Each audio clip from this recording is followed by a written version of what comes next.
Olá, turma.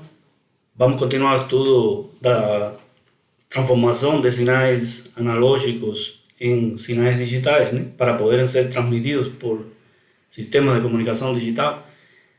E na aula anterior tínhamos começado a falar do processo de amostragem, ou seja, para fazer essa transformação era necessário fazer um processo primeiro de amostragem, seguido de quantização e codificação em sequências de bits dos sinais de tempo contínuo ou analógico. Então, na aula passada vimos que basicamente o processo de amostragem o que provocava era réplicas, né, do espectro do sinal que queremos digitalizar, né, que é um sinal, neste caso um sinal passa-baixas, né? Então aconteciam réplicas desse espectro a cada fs Hz, né? E fs era a taxa de amostragem, né? E desde que fs fosse maior que duas vezes a maior frequência contida no sinal analógico, né? Então essas réplicas iam estar, não iam se sobrepor, né, na frequência e, portanto, com um filtro passa-baixas poderia ser recuperado, né, o espectro do sinal original e, portanto, o sinal original como tal, né? E caso contrário, ou seja, caso em que esses espectros, em que essa frequência de amostragem não fosse escolhida adequadamente, então acontecia esse fenômeno aqui, que era chamado de aliasing, né, em que haveria sobreposição na frequência desses espectros e, portanto, a somatória, né, deles, que seria o espectro do sinal amostrado, mesmo usando um filtro ideal aqui, nunca seria igual, nunca conseguiríamos recuperar o sinal original. Então vamos ver um exemplo, né, que tem a ver com isto, né, para ilustrar essa questão do aliasing e da necessidade de mostrar uma taxa superior à taxa de Naides. Então, o exemplo seria esse aqui, um sinal passa-baixa, que tem esse espectro aqui, né? O importante, a forma é meramente ilustrativa, o importante é que é um sinal que foi passado por um filtro anti-aliasing, para deixar claro que o sinal tem que ser estritamente limitado na frequência, neste caso a 2 Hz, por exemplo.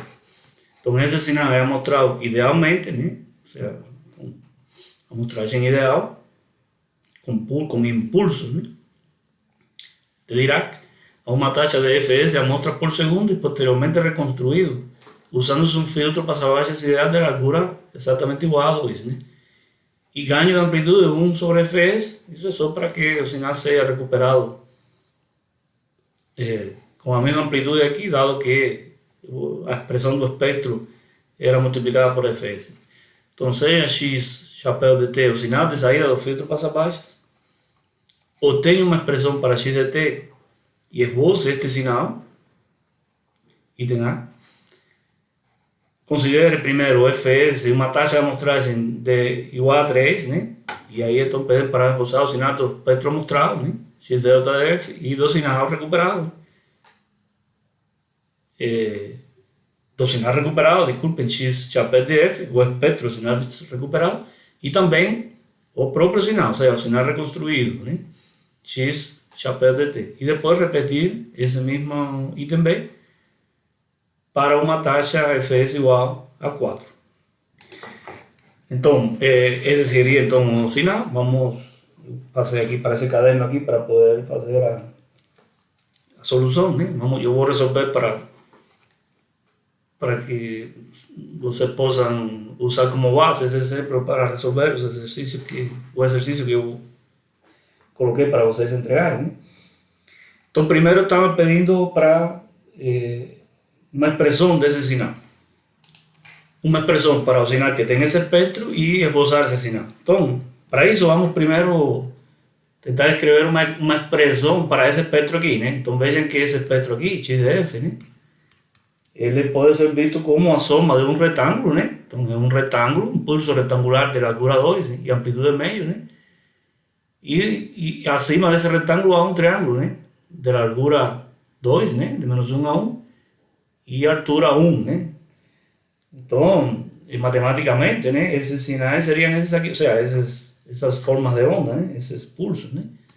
O retângulo seria 1 meio, né, de un pulso rectangular de F, ¿no? Está en la frecuencia, dividido 4, ¿no? Porque la largura del pulso es de 4 unidades de frecuencia, ¿no?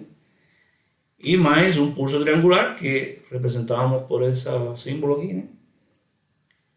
De F, ¿no? Que tiene amplitud de 1, ¿no? O altura del pulso triangular y largura de menos 1 a 1. Entonces, él no está ni comprimido ni amplificado, digamos, la amplitud, ¿no? Entonces, para calcular, para determinar o determinado tiempo que tenga ese espectro, vamos a lembrar, ¿no?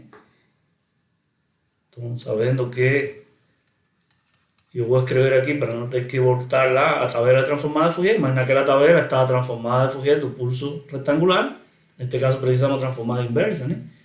Y ha transformado pulso triangular, ¿no? O sea, en aquella tabela tenemos esos pares de transformada de Fourier rectangular de T sobre tau, na verdade na tabela está no tempo, né? Tem como transformada sinc, né? Tau, sinc de tau F. E ainda naquela tabela transformada de Fourier tem o pulso triangular, né? De T sobre tau, neste caso tau vale 1, né? Tem como transformada sinc quadrado, tau sinc quadrado de tau F. Ou seja, sabendo isso e mais, né, a propriedade de dualidade, né? Então, nós sabemos que se conhecemos esse par transformado, no nosso caso temos as mesmas funções, só que invertidas, né? Aqui está o pulso retangular está na frequência e o pulso triangular está na frequência também, né? Mas, pela dualidade, a transformada inversa segue essa mesma sequência aqui. Ou seja, que podemos escrever diretamente a expressão de x de t, né? Que seria então duas vezes, né? 2 sinc de 4t, aplicando o primeiro par aqui, mais sinc quadrado de t. Certo? Então, para plotar isso aqui, eu fiz aqui um códigozinho aqui, uma trave, né, para plotar essa função. Então, esse primeiro x1, que esse sinal que eu chamei de x1 aqui, é precisamente esse aqui, né? 2 sinc de 4t e sinc de t ao quadrado. Se eu rodar isso aqui, então, esse seria o sinal original, né? O sinal original que seria a soma de sinc com sinc quadrado, ok? Então vamos ver agora nos itens B e C se a gente consegue recuperar esse sinal para as taxas de amostragem que são pedidas aí, né? Então no item B, considere Fs igual a 3 e esboce então o espectro do sinal amostrado e também do sinal reconstruído. Ou seja, o sinal amostrado, o sinal recuperado e o sinal reconstruído também no tempo, né? Voltando aqui no caderno, né? Então veja que se a gente pega Fs igual a 3, então 3 seria mais uma unidade aqui, né? Significa que eu vou repetir esse sinal em 3, né? E obviamente, né? Como esse sinal dura 2, né? Então haverá uma sobreposição aqui, né? Na verdade acontecerá uma sobreposição aqui e assim por diante, né? Então haverá uma sobreposição e essa sobreposição eu tenho que somar essa sobreposição, portanto aqui haverá uma subida aqui, um retângulo que vai subir, né? Para não abusar aqui de vocês aqui com os meus desenhos, eu vou colocar aqui a figura certinha de como que fica o espectro do sinal amostrado. Seria isso que está aqui. Ou seja, o espectro do sinal amostrado por conta dessa sobreposição. Então aqui, que é isso mesmo que eu tentei mostrar aqui, né? Entre 1 e 2, na verdade se sobrepõem os espectros repetidos, né? O espectro e a repetição logo em seguida, né? y por tanto vai acontecer essa subida aqui, né? Aí agora, se eu colocar o filtro, né? Bom, antes de colocar o filtro, qual que seria uma expressão para esse sinal aqui, né? Porque pediam isso aqui, né? Quem que seria x delta df? Então, x delta df. Bom, x delta df nós vamos já colocar direto para não. Na verdade, x delta df seria uma repetição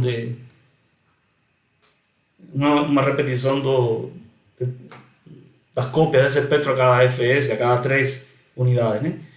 Então, o que acontece agora? Se eu passo isso pelo filtro, né? Pelo filtro passa baixas ideal de frequência de corte igual a 2, né? Então seria mais ou menos isso que eu estou, essa janela que eu estou colocando aqui, né? Então, o que eu vou recuperar não vai ser, obviamente, não vai ser igual a isso, vai ser isso mais esses retângulos aqui em cima, né? Certo? Então, quem que seria o sinal recuperado? Então, como poderíamos escrever uma expressão para o sinal recuperado? Primeiro na frequência, né? Vamos fazer igual que fizemos no item A. Primeiro na frequência e depois usamos a transformada inversa e fazemos no tempo. Então vejam que agora eu tenho de novo um triângulo, né? Eu tenho agora um retângulo aqui, né? De duração 2, né? Vejam aqui, né? Seria esse retângulo aqui, né? Um retângulo aqui de duração 2, né? De duração 2, não, desculpem, de largura 2, né? Está na frequência. Acima desse retângulo tenho um triângulo igual, o mesmo triângulo que tinha no item A, né? E além disso, agora haveriam dois retângulos, né? Esses dois aqui, né? Que tem, bom, isso aqui deve ir até 1, né? Até 1. Na verdade, esses valores todos aqui seriam multiplicados por fs, certo? Porém, como o filtro tem um ganho 1 dividido fs, então afinal vai dar no mesmo, né? Então já aqui esses valores seriam os valores do sinal recuperado depois do filtro, né? Ok? Então, como que eu posso escrever isso que acabamos de falar, esses pulsos aí matematicamente? Então, o retângulo esse aqui, né? Seria um retângulo de amplitude meio, né? E duração 2, né? Então, seria 1 meio de pulso retangular de f sobre 2, né? Agora tem largura 2, né? Mas o mesmo triângulo, né? O triângulo não mudou em relação ao item A. E mais os outros dois retângulos. Como que eu posso escrever os outros dois retângulos? Veja que eu posso simplesmente usar um pulso retangular deslocado, né? De 1,5, né? Porque aqui seria 1,5, né? Aqui seria 1,5 e aqui seria menos 1,5, né? Ou seja, que isso aqui seria 1, né? Porque seria a amplitude do retângulo seria 1, né? Retangular de f mais 1,5 seria esse retângulo da esquerda e mais um retângulo também, um pulso retangular de f menos, comprimir um pouco aqui, mais retangular de f menos 1,5, certo? Que seria esse retângulo daqui. E aí então eu posso voltar para o tempo, né? O sinal então x de t, né? Recuperado. Então igual, né? Usando a mesma parte transformada que usamos anteriormente. Então esse retângulo aqui, esse pulso retangular aqui vira um sinc no tempo, né? Sinc de 2t. O triângulo vira um sinc quadrado, né? De t. E aqui, veja que eu tenho retângulo deslocado, né? Então é como se eu tivesse um retângulo usando a propriedade da modulação, né? É como se eu tivesse um retângulo centrado em f igual a 0, multiplicado por un coseno, ¿no? Que deslocó ese rectángulo para 1.5 y menos 1.5. ¿Cómo que yo escribiría eso matemáticamente? Y como aquel teorema de modulación multiplica por medio, ¿no? Entonces yo tengo que multiplicar por 2 aquí, 2 a transformado rectángulo, ¿no? Que es sin de t, veces coseno de 2pi veces 1,5, que sería la frecuencia, ¿no? Que deslocó, es aquí, t. Ok. En aquel mismo script que yo coloqué ahora poco aquí, lo más atrás, ese sería esa función x2 aquí, ¿no? Entonces aquí sería sin de 2t, sin de t al cuadrado y 2 sin veces coseno de 2pi veces 1.5t. Y ahí, después de rodar eso ahí, cosinado, sería ese aquí, ¿no? Dicen que si yo coloco 2 sinades de un lado u otro, ¿no? No son iguales, ¿no? Obviamente, ¿no? Parecidos, pero no son iguales, ¿no? Dicen que ese aquí llega a T3, ese llega a T4, aquí es bien diferente. Y a misma forma con los espectros. O sea, ¿por qué aconteció eso? Por contra do aliasing. O sea, aquí aconteció aliasing porque a frecuencia de amostragem foi 3, né? E tinha que ser quanto? Tinha que ser 4, porque o sinal tinha que ser pelo menos 4. O sea, a taxa de Naides para essa forma de espectro aqui teria que ser pelo menos 4. Então, no último item, né? No item C, pede precisamente para fazer de novo o item B para Fs igual a 4. Então, para Fs igual a 4, então aqui se vai ficar certinho, né? As repetições aqui vão ficar uma do lado da outra, né? Certo? Ou seja, eu teria aqui e assim vai, né? Então aqui não vai ter mais problema de aliasing.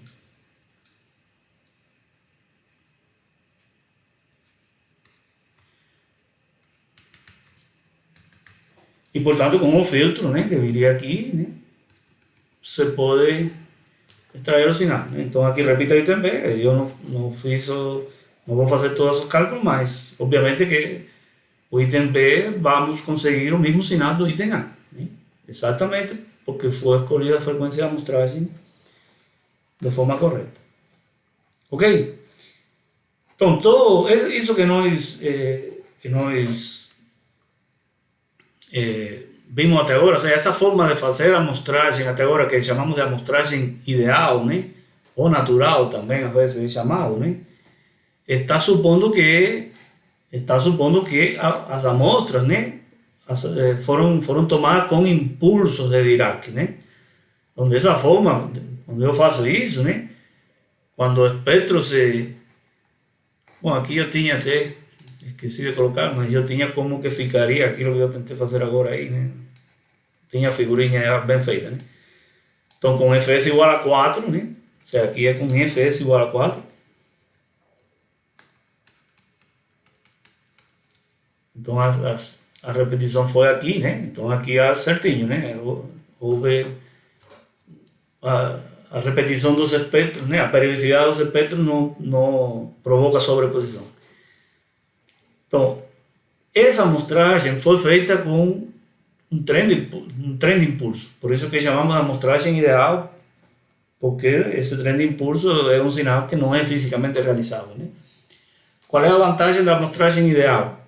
Bom, que o espectro que se repete aqui, né? O espectro do sinal amostrado, as repetições, né? São precisamente cópias fiéis, né? Igualzinha que o sinal original. Ou seja, a amostragem feita com impulsos não provoca nenhum tipo de distorção, né? Em relação à forma do espectro que se repete, né? O único que há que ter em conta, obviamente, é respeitar a taxa de Naides para que não haja sobreposição. Mas uma vez respeitada a taxa de Naides, esses espectros repetidos todos são exatamente igual a esse aqui. Ou seja, não há nenhuma distorção de frequência por conta do processo de amostragem. Vamos ver que na prática, né, se a gente não puder fazer a amostragem com impulsos, né, com impulsos de Dirac, então a gente tem que ter cuidado porque pode aparecer distorção.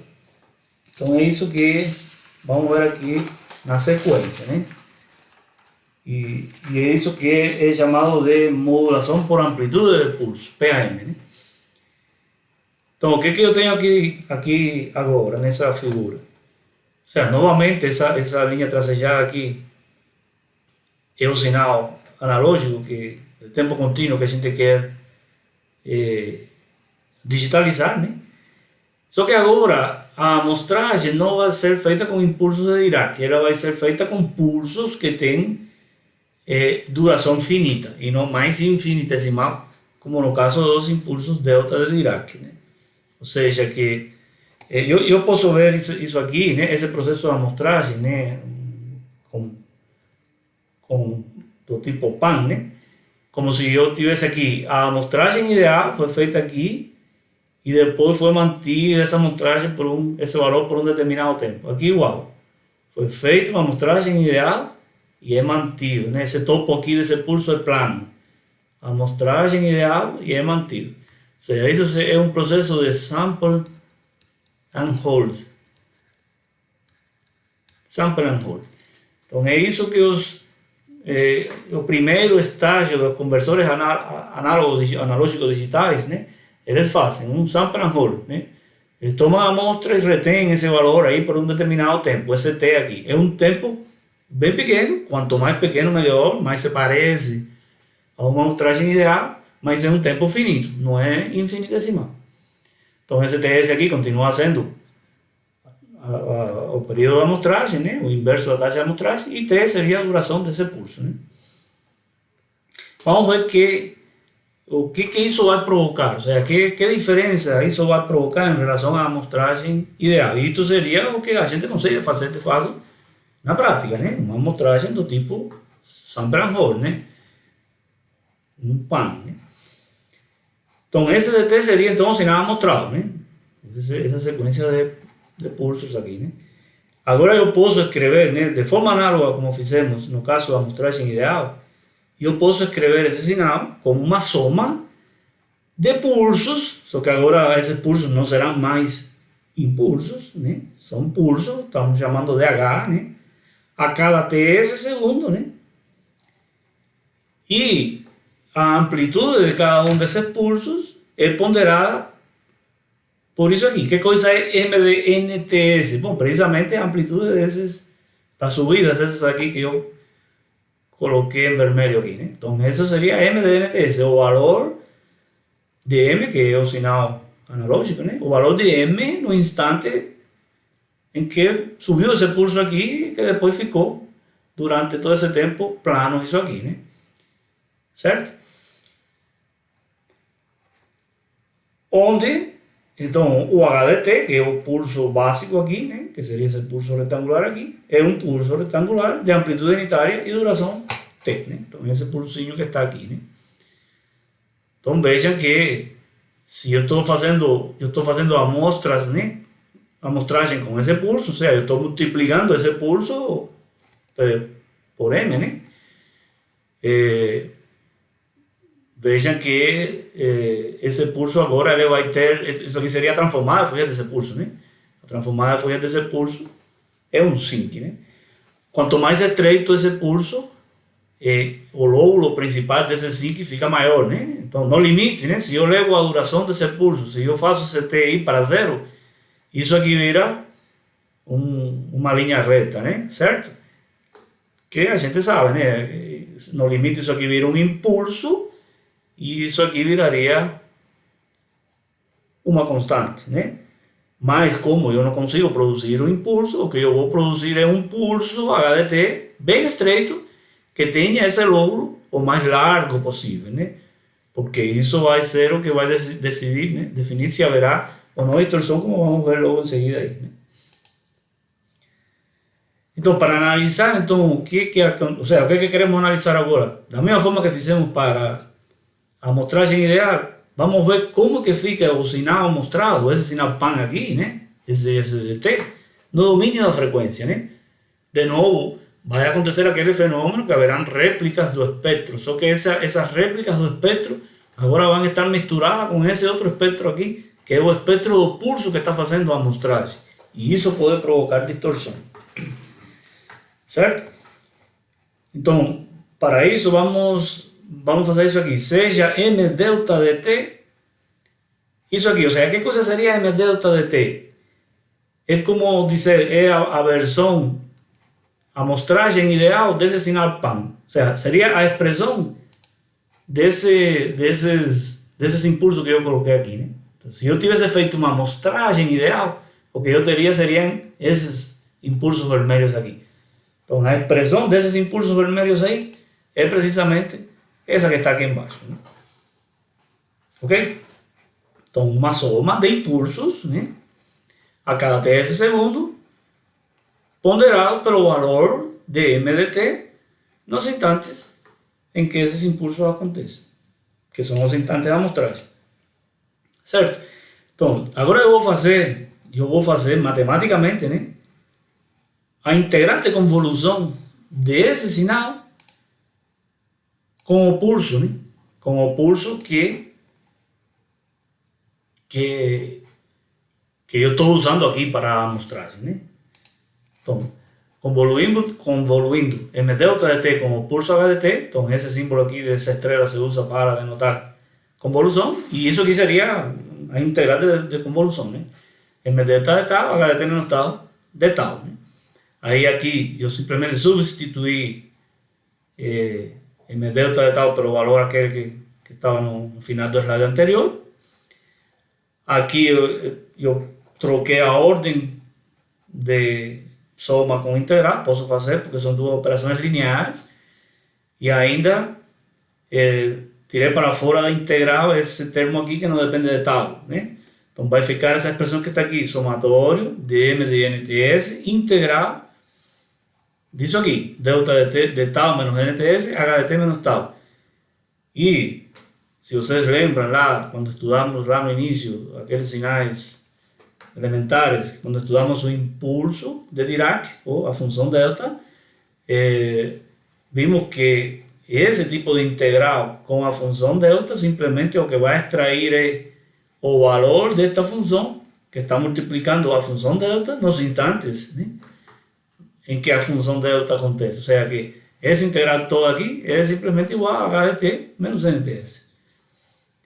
Então, o resultado dessa convolução dá como resultado isso aqui, que é exatamente essa expressão aqui, né? É exatamente a expressão do sinal PAN. Ou seja, o sinal PAN, matematicamente, é a convolução da versão com a amostragem ideal do sinal que eu estou mostrando, com o pulso hdt que eu estou usando para fazer a amostragem, certo? Se agora eu passo isso para o domínio da frequência, né, eu sei que convolução no domínio do tempo equivale a multiplicação no domínio da frequência, né?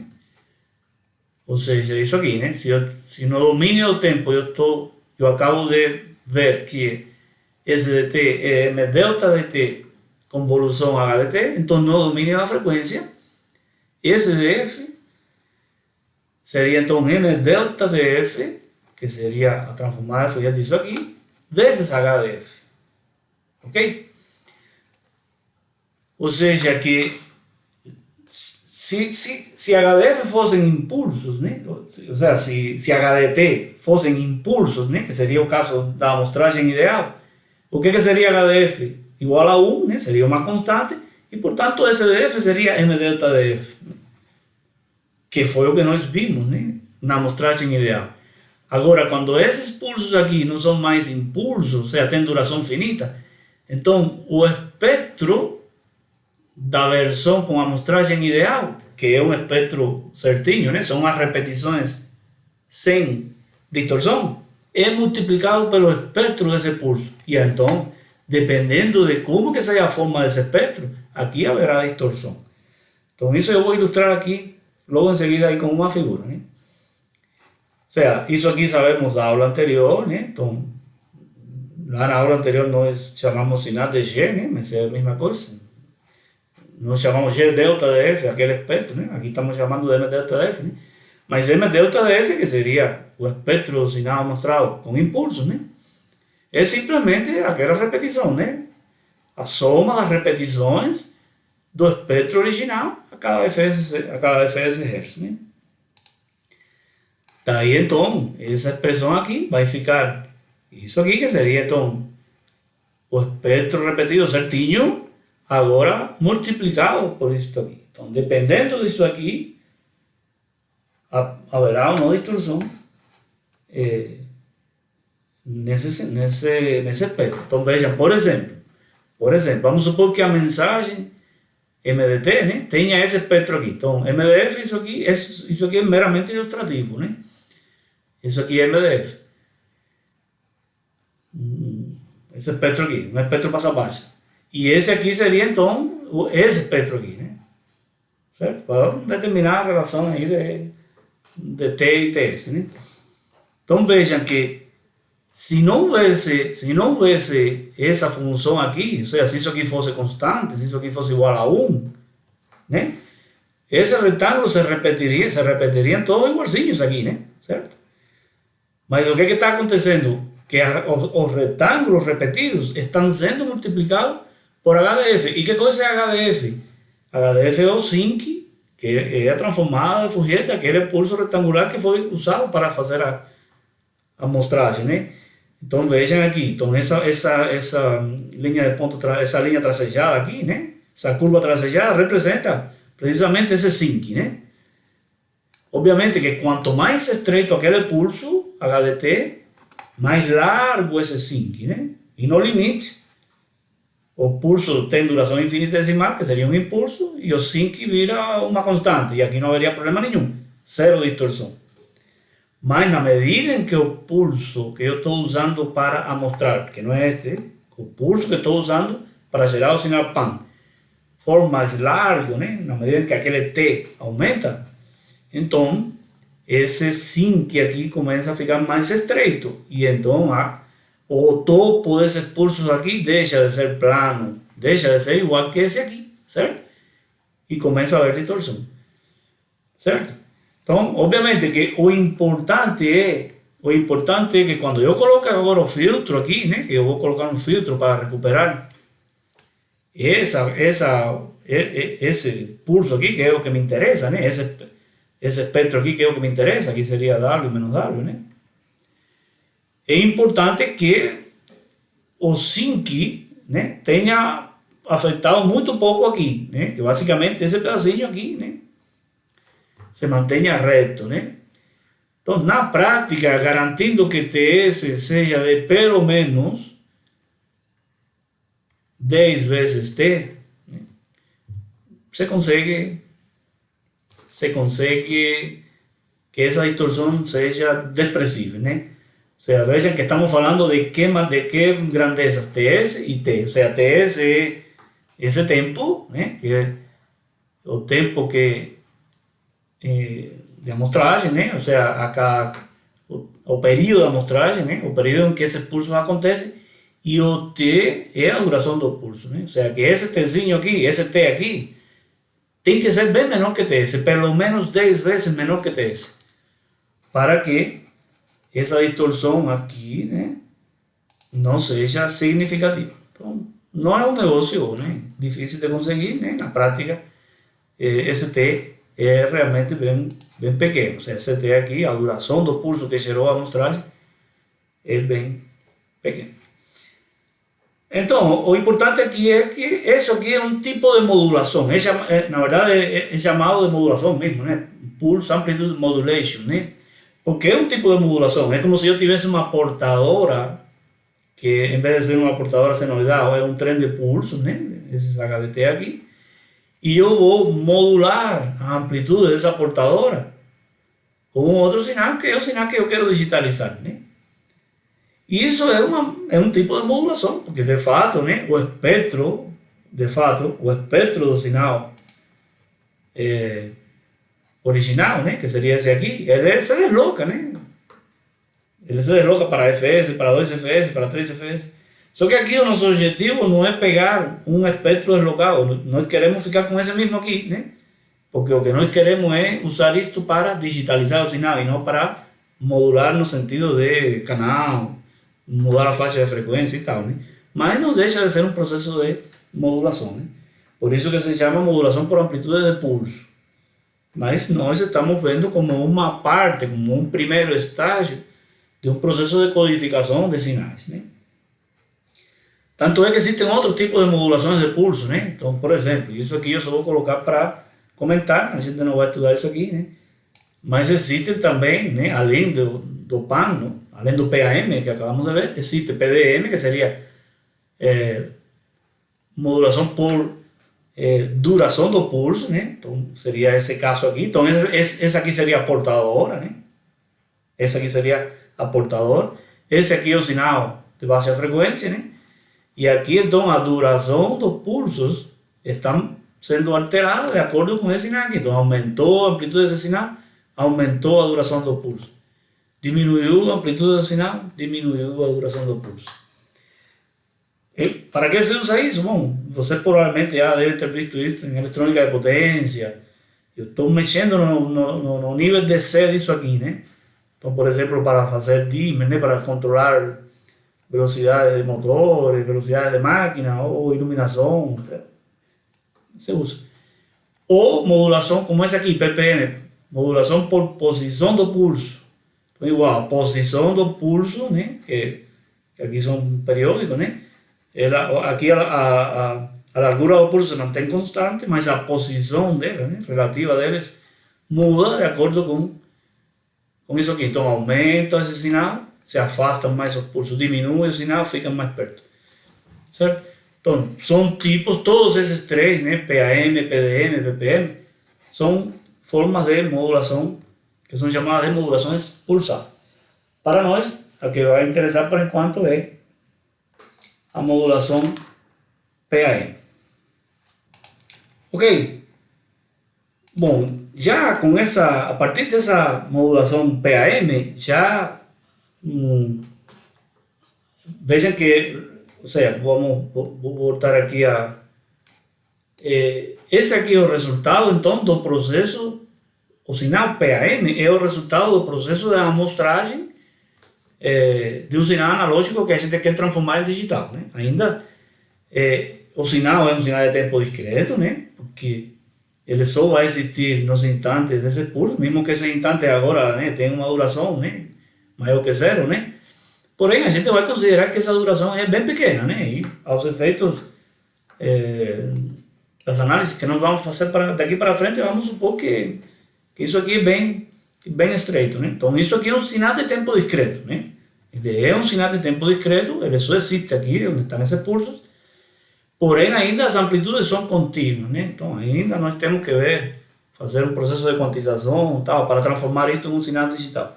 Mas antes disso, já a gente poderia utilizar esse sinal PAM para fazer multiplicação de usuários. Ou seja, eu posso agora, lembrem que um sinal de tempo discreto, ele, fora esses instantes em que esses pulsos existem, ele simplesmente não está definido, né? Não quer dizer que o sinal vale zero nesses instantes aqui, é simplesmente que ele não está definido. Ou seja, que eu posso alocar nesses espaços aqui pulsos que correspondem a outros usuários, né? Carregando informação de outros usuários, né? De forma tal que eu possa aproveitar esse tempo, né? Esse espaço de tempo em que este sinal aqui, né, não está definido. Então é isso que está ilustrando essa figura que eu estou colocando aqui, né? Isso se chama de TDM, Time Division Multiplexing, ou seja, multiplicação por divisão no tempo. Se vocês lembram, quando vimos lá os sistemas analógicos e falamos no compartilhamento, né, do meio, né, do canal, por vários usuários, a única forma de fazer isso lá no caso analógico, né, era na frequência. Chamamos aquilo de FDM, né, Frequency division multiplexing, ¿eh? O sea, no había ninguna otra forma de multiplexar varios usuarios en una única faixa de frecuencia. O único jeito era dividir aquela faixa de frecuencia em subfaixas, em subcanais, né? E alocar, né? Cada uma dessas faixas a cada um desses usuários. Então é isso, por exemplo, que faz a radiodifusão, os sistemas de rádio que nós estudamos, né? Rádio AM, rádio FM. Existe uma faixa de frequência, por exemplo, rádio FM 88 a 108 MHz, e essa faixa é dividida em canais de 200 kHz. Cada canal é um usuário. Dois usuários não podem transmitir pelo mesmo canal de jeito nenhum, porque não há como separá-los, né? Agora não, quando nós estamos trabalhando com sinais de tempo discreto, automaticamente a gente pode separar os sinais no tempo também. Podemos separar na frequência, podemos fazer FDM sem problema nenhum, mas além da frequência, podemos separar no tempo, usando precisamente os espaços entre as amostras para alocar amostras de outros usuários, né? Então é isso que está exemplificado aqui, né? Isso se usa muito em todo o sistema de telefonia, né? Tanto analógico, tanto de telefonia fixa como telefonia celular, né? TDMA, por exemplo, é baseado nisso aqui. Então é isso que está mostrando essa figura aqui. Ou seja, eu tenho aqui N sinais, né? N sinais, N usuários, né? Os respectivos filtros anti-aliasing, né? Aqui a versão do hacking em português está anti-falseamento, né? A tradução aí meio esquisita, né? Mas, enfim, são os filtros que se usam para definir aquele dado, né? Para que esses sinais sejam estritamente limitados na frequência, né? Certo? Então, por exemplo, geralmente isso aqui, quando se usa na telefonia, isso aqui são sinais de voz, e esse filtro é da ordem de 4 kHz, por aí, né? Para delimitar certinho e poder estabelecer a taxa de Nike, né? E aí, então, aqui há um comutador que ele está pegando amostras, né? Em uma sequência, né? De todos esses N usuários, né? Obviamente que esse comutador vai ter que girar a uma taxa de amostragem N vezes, né? A taxa de amostragem de cada um desses sinais aqui, né? Para poder respeitar a taxa de Nike de cada um deles, né? E poder transmitir todos os N sinais, né? Então, na verdade, o que vai ser enviado para o canal é uma sequência de pulsos PAM, né? Que seria assim: a primeira amostra do sinal 1, primeira amostra do sinal 2, primeira amostra do sinal 3, até chegar ao sinal N. Provavelmente haverá algumas amostras aí de sincronismo, né? E depois volta, segunda amostra ao sinal 1, segunda amostra ao sinal 2, aproveitando precisamente os espaços entre as amostras de cada um desses usuários, né? Certo? E eu falei aqui que provavelmente haveria algumas amostras de sincronismo, né? Que é isso que está querendo indicar essa linha tracejada aqui, porque lá do outro lado também tem que ser entregues essas amostras na sequência certa, né? E para isso tem que haver alguma forma de sincronismo, né? Os sistemas digitais precisam de muito sincronismo. Isso nós vamos ir estudando na medida em que comecemos a estudar a transmissão como tal, né? Através do canal, né? Quando comecemos a estudar essa parte aqui, né? Certo? Que vejam que aqui é um modulador de pulso, um demodulador, essa parte aqui ainda nós vamos estudar, né? Certo? Então isso seria a base de esse compartilhamento, né? De um canal, né? Por N usuários, né? Esse exercício aqui, que é um problema do livro, né? Trata precisamente sobre isso aqui, né? Então, vamos ver rapidamente aqui a solução desse exercício, que é simples, né? Tem a ver precisamente com esse esquema aqui que acabamos de ver, né? Então, 24 sinais de voz, ou seja, esse N aqui seriam 24, né? Então, 24 sinais de voz são amostrados e depois multiplicados por divisão de tempo, TDM. A operação de amostragem usa amostra de topo plano, né, como essa que acabamos de ver, PAM, com duração de 1 microsegundo. Ou seja, aquele T, né, T é igual a 1 microsegundo. Né? 1 microsegundo. A operação de multiplicação inclui provisión para sincronización, adicionando un pulso extra de amplitud suficiente y un microsegundo también de duración. O sea, ya que cuando ese computador da volta aquí, ¿no? Que llegó no usuario de número 24, él coloca más una amostra aquí, ¿no? Sería como si fuesen 25 usuarios, solo que a última amostra, a esa amostra del número 25 es precisamente para o sincronismo aquí, ¿no?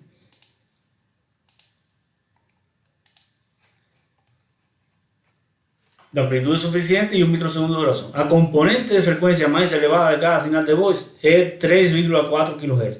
Significa que a la largura de banda de esos filtros aquí, ¿no? Es 3,4 kHz, porque son esos filtros precisamente que deciden o que definen cuál que será la mayor frecuencia de todos esos señales aquí, ¿no? Entonces, estamos suponiendo que todos ellos, ¿no? Tengan una frecuencia de corte de 3,4 kHz. Item A. Supondo uma taxa de amostragem de 8 kHz, calcule o espaçamento entre pulsos sucessivos do sinal multiplexado. E item B. Repita seu cálculo supondo o uso da amostragem pela taxa de Nyquist. Então, bom, nos dois itens, tanto no A e B, há que fazer a mesma coisa, o que muda a taxa de amostragem, né? Então, veja que qual que seria a taxa de Nyquist, né? Bom, a taxa de Nyquist seria duas vezes W, né? Duas vezes W. E W é isso aqui, né? Esse é o W, né? Seria então 2 vezes 3,4 igual a 6,8 kHz. Então, o item B seria repetir o item A usando Fs igual a 6,8. O item A estão dizendo que Fs é igual a 8 kHz ou 8.000 amostras, né? Eu gosto mais de chamar de amostras por segundo, né? Amostras por segundo, né?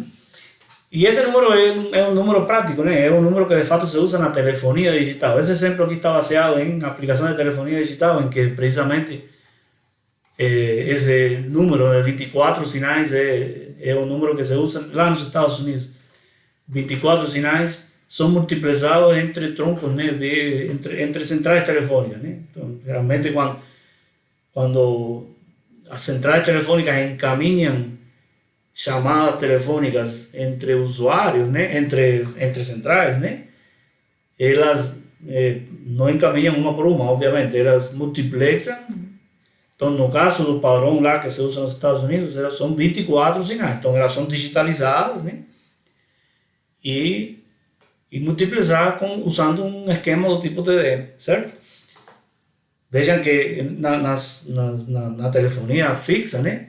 O enlace entre cada usuário e a central telefônica é analógico, certo? Aí não há digitalização nenhuma, né? Quando você, se você está ainda ligado por uma linha telefônica, né? Um par telefônico, aquele lá, né? Não fibra óptica e tal, né? Daquele tradicional, né? Esse enlace entre o usuário e a central é um par de fios, né? Analógico mesmo, né? O telefone, aquele aparelho simplesmente o que faz é amplificar a voz analogicamente e transmite. Lá na central, quando vai ser feita a comutação, né, para chegar lá na central de destino, né, cada central então multiplexa várias chamadas que tenham acontecendo ao mesmo tempo, né? E aí se digitaliza e multiplexa usando o TDM. Então, os valores dessa digitalização, dessa multiplicação, né, é precisamente esse valor que está aqui. 8.000 amostras por segundo. Então, o que pedem aqui? Calcula o espaçamento entre pulsos sucessivos, né? do sinal multiplexado. Então, bom, aí o que haveria que ver? Estamos nesta situação, então n seria igual a 24, né? Mais 1, né? Que seria o sincronismo, né? O TS, a taxa de amostragem, né, que está sendo usada é 1 dividido 8.000, né? Certo? No item A.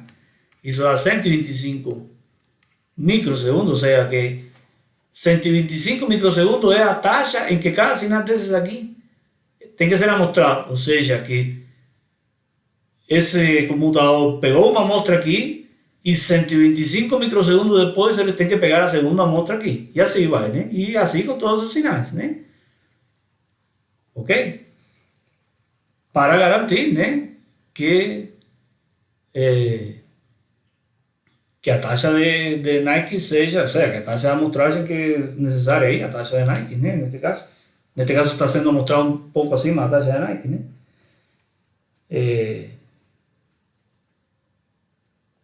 Seja respeitado, né?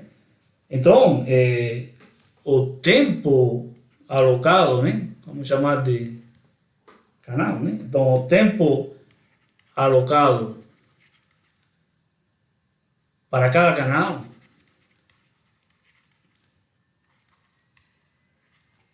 vamos chamar de TC, tem que ser esse tempo dividido em 25, né? Porque eu tenho 25 canais, né? 25 sinais. Ou seja, vejam que, o que eu estou querendo dizer aqui. Então, eu peguei aqui a primeira amostra, vamos supor que este é o usuário 1, né?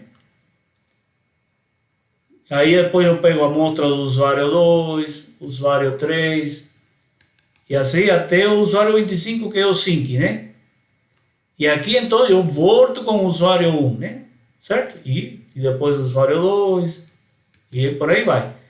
Significa que o que está dizendo que esse tempo aqui é TS igual a 125 microsegundos, né? Ok? Portanto, e bom, esse tempinho que dura, isso aqui na verdade não é um impulso, isso aqui dura 1 microsegundo, 1 microsegundo, 1 microsegundo, e assim, né? Portanto, o tempo entre dois desses aqui, né? É isso que estamos chamando de TC, né? TC igual, vou escrever aqui, né? TC igual a 125 dividido 25 igual a 5 microsegundos. O seja que na verdade os pulsos PAM que vão sair desse computador, eles vão a uma taxa maior, eles não vão 8.000 pulsos por segundo, eles vão 1 dividido 5 microsegundos, né? Essa taxa, uma taxa 25 vezes maior, né? Certo? E portanto o espaçamento aqui entre os pulsos, que é o que pedia, né? Esse espaçamento aqui vai ser 4, né? 4 microsegundos por conta da duração, né? Por conta da duração de 1 microsegundo de cada pulsinho desses aí. Certo? Então, é basicamente isso, ou seja, eu aproveito todo esse espaço que havia entre essas amostras, né? Então, eu tenho 125 microsegundos, né? Se eu não fizesse isso, todo esse espaço aqui ficaria vazio, né? Porém, isso obviamente vai ter um custo, né? Porque se eu estivesse amostrando, ou seja, de fato, o sinal que está saindo aqui, o sinal que se eu tivesse só um sinal, eu teria 8.000 pulsos por segundo, né? Certo? É o que eu teria, isso aqui, né? 8.000 amostras por segundo. Mas, se eu faço isto, agora eu vou ter 8.000 vezes 25, né? Então, vou ter um número muito maior. E isso vai custar o quê? Isso não é de graça, né? Obviamente, isso vai custar aqui, largura de banda aqui, né? Largura de banda aqui. Quanto vai custar isso em largura de banda? Bom, isso é algo que nós vamos estudar um pouquinho mais na frente, daqui a umas 2, 3 aulas, né? Mas só para ter um avanço disso aí, vamos ver esse outro, para finalizar incluso aqui nossa aula, vamos ver esse outro exemplo aqui que também é um problema do livro, né? Então é mais ou menos algo parecido, né? Só que vamos calcular o custo, né? Dessa multiplicação, desses múltiplos usuários, né? Por conta desse aumento da taxa de amostragem, né? Então agora eu tenho aqui 12 sinais, né? De mensagem, aquele N igual a 12, e cada um tem 10 kHz de largura de banda, né? Devem ser multiplicados e transmitidos. Determine a mínima largura de banda necessária para cada um dos seguintes métodos de multiplicação de modulação. Então, o item A é analógico mesmo, FDM, SSB. Então, SSB, lembrem que é AM, né? Banda lateral única, né? Certo? Então, o item A, já não sabemos como fazer o item A, né? Como que seria o item A? Bom, um sinal. un sinal SSB. ¿Cuál es la largura de banda de un sinal SSB? É a mesma largura de banda da mensagem, né? Lembram disso? Ou seja, o sinal, a largura de banda de um sinal em banda lateral única era igual à largura de banda da mensagem. Então, ocupa 10 kHz de largura de banda. FDM é multiplicação por divisão de frequência. Significa que eu tenho 12 sinais, então eu vou ter que pegar uma faixa de frequência e dividir em 12 canais, né? Cada um de 10 kHz, né? Não tem outro jeito. Isso é FDM. Então, isso é 1, 2, 3, 12. Portanto, que largura ocupa tudo isso aqui?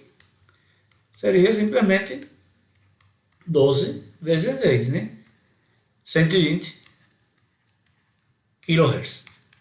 Ou seja, isso é usando uma modulação analógica, né? Então eu tenho 12 sinais, cada um de 10 kHz, e eu vou multiplicar na frequência, então eu tenho que ter 12 canais, e cada canal vai ocupar 10 kHz, porque eu estou usando uma modulação que ocupa a mesma largura de banda que a mensagem, que é a banda lateral única.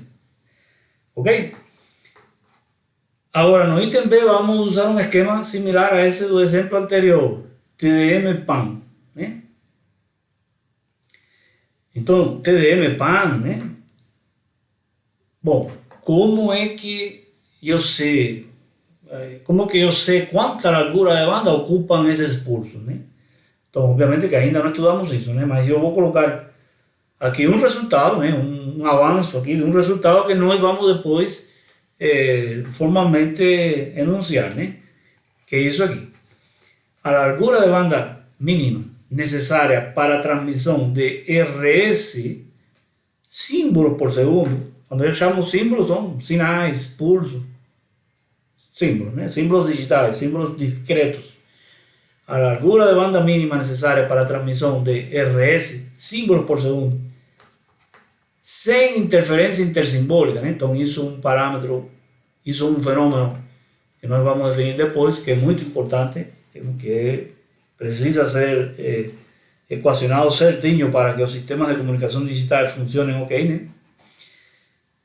É igual a metade desse valor em Hertz, né? Ou seja, que se eu tenho RS, símbolos por segundo, eu consigo a mínima banda pela qual eu consigo transmitir sem interferência esses símbolos é na metade disso aí em Hertz, certo? Então, o que a gente precisa fazer? Bom, eu preciso, então, nesse caso aqui, agora eu preciso determinar quanto que vale esse RS, né? Ou seja, quantos pulsos por segundo. Então, eu vou ter o mesmo sistema, esse TDM-PAN que nós vimos no exemplo anterior, e eu quero agora determinar quantos pulsos, né? Quantos símbolos por segundo esse esquema vai gerar. Então aqui, para o TDM-PAN, né? Então, cada sinal, né? Bom, como eu quero então a mínima banda, né? Porque eu estou querendo a mínima banda, certo? A mínima largura de banda.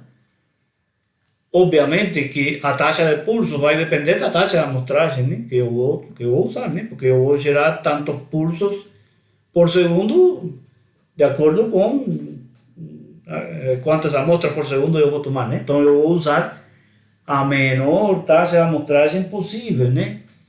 Ou seja, qual que seria a taxa de amostragem, digamos, mínima, né? Que eu posso usar? Bom, a taxa de Nike, né? A taxa de Nike, menos do que isso eu não consigo reconstruir, né? Portanto, vai ser 2 vezes W, né? E W vale 10 kHz, né? Igual a 20 kHz, né? Certo? Ou seja, que cada sinal gera uma taxa, né? De 20.000 amostras, né? Por segundo. Sinais por segundo, pulsos por segundo, símbolos, tudo isso é a mesma coisa, né? Símbolos por segundo. Cada sinal. Mas lembrem agora que eu estou fazendo TDM, né? Eu estou fazendo TDM, ou seja, eu estou alocando usuários intercalados, amostras intercaladas de outros usuários, né? Num espaço em que cada um desses sinais não existe, né? Quantos sinais eu estou multiplicando? 10 não, 12, né? Portanto, qual que vai ser a taxa de símbolo do sinal TDM, RS? Bom, vai ser precisamente 20.000, né? Vezes 12, né? Certo? Isso vai ser igual a 240.000 símbolos, né? Por segundo, ou pulsos por segundo, ou sinais por segundo, amostras por segundo, né? Certo? E então, de acordo com esse resultado aqui, né, a banda mínima vai ser a metade disso aí. Então, vai ser RS e 2, que vai ser exatamente 120 kHz. Aqui 100 Hz, porque já estamos falando de largura de banda. 120 kHz, que é exatamente igual que o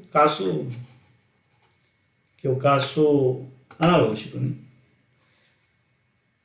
Aqui poderia parecer que bom, se vai dar igual, o que é que se ganhou com a digitalização? Bom, vamos ver que nos sistemas que nós vamos estudar aqui, daqui para frente, né, o sistema de modulação digital que nós vamos estudar, não se transmite só assim esse pulso PAN desse jeito aí, do jeito que saíram da amostragem, né?